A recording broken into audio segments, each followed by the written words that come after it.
So, of course, as the global energy crisis continues to deepen due to the war in the Middle East, Russian oil is making a comeback, so to speak. The United States has issued a 30-day license for countries to buy Russian oil and petroleum products. So for more on this, we've reached the head of the Global Magnitsky Justice Campaign, Bill Browder. He's also the author of Freezing Order, a true story of money laundering, murder, and surviving Vladimir Putin's wrath.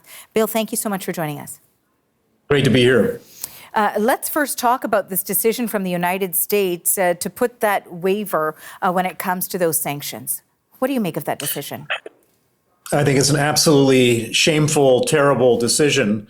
It doesn't do anything to lower the price of oil, but what it does do is it hands Vladimir Putin $10 billion in his pocket at a time when he's desperate for cash. It makes no sense on any policy basis, and it really does prolong the war in Ukraine by giving Putin the funds he needs to continue bombing Ukrainians and killing innocent people. Now, in terms of how that then will be viewed by allies as well, when we talk about Ukraine as well, this was part of the economic, pain or pressure that was meant to be applied by allies of Ukraine in order to get Russia to halt its invasion or in order for it to try and reach a ceasefire. How might this be viewed by Russia specifically as it watches this specific ally put a wave on those sanctions in order to try to get oil flowing? Putin and his colleagues in the Kremlin are downing shots of vodka right now. This is like such a gift coming straight out of left field for them. And it's such a punishment for Ukraine, and it's a punishment for all the countries that continue to support Ukraine. So just so you understand, it's not just Ukraine who's getting punished, but everybody who has to then supply more money and more weapons and more defensive capabilities to Ukraine to fight off more money that Putin has to continue killing Ukrainians. It's an absolutely terrible decision from every different standpoint. It doesn't make any sense. And it just reinforces the view that many people have that Donald Trump is siding with Vladimir Putin. He's not siding with Ukraine. So then that sort of brings us to one of the questions that the U.S. president has put to many other nations in the past several hours and days, and that is whether or not they will lend their resources or pitch in when it comes to trying to help secure the Strait of Hormuz to get oil flowing more freely, rather. So would that be something that allies could do in order to continue to apply that pressure on Russia, but still have that oil accessible to those countries that need it? Well, it's a very complicated situation. So I don't think that Donald Trump consulted any of his allies before he made this decision to go into Iran. And of course, the Iranian regime is an evil regime that doesn't deserve anything good. But at the same time, any normal person would have said, what are the consequences? What could happen if we go in and bomb Iran? And the obvious thing, which they've threatened for many years, is they would close the Strait of Hormuz. The Strait of Hormuz is where 20% of the world's oil goes through. And to the extent that Iran is successful in keeping this closed, it will cause an economic catastrophe around the world, including the United States. And so Donald Trump didn't consult anyone when he made the decision to go in.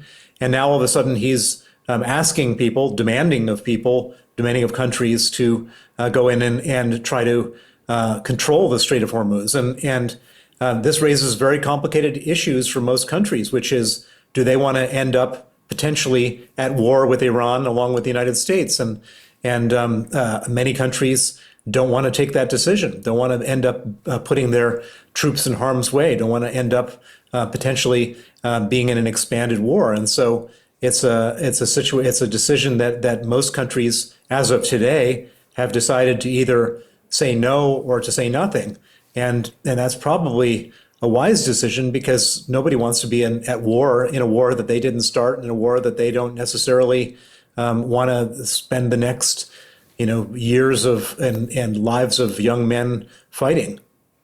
We have been talking since I suppose the inauguration of Donald Trump about the shifting global order, about shifts within geopolitics as well and allies. And I'm wondering, when it comes to the winners here, and we're talking economically about the oil and Russia having some of that pressure lifted on them because of this conflict, there's also the question too about whether or not they are helping provide intelligence to Iran as well. So how is the positioning there? And do we have any more information on whether or not, in fact, that's something that's being done?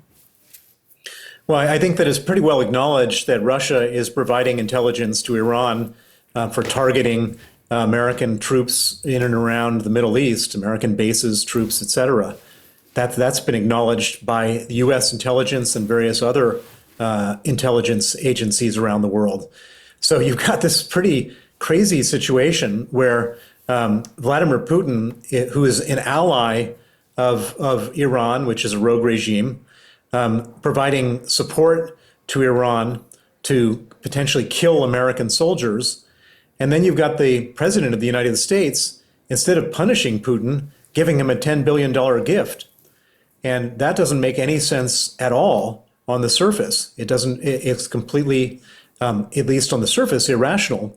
And of course, everybody was wondering, well, what's going on below the surface? And there's many different people with many different theories about that. But what you can say is that whatever's going on the surface just does not make any sense.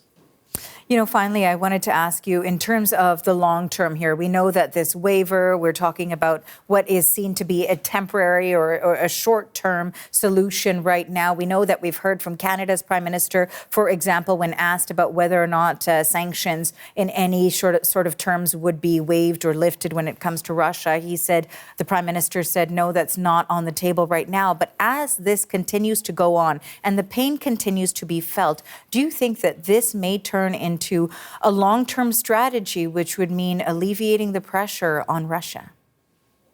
Well, I think that this is one of Trump's big objectives. He wants to end the isolation of Russia. He wants to do business with Vladimir Putin. He wants his family and his friends to do business with Russia.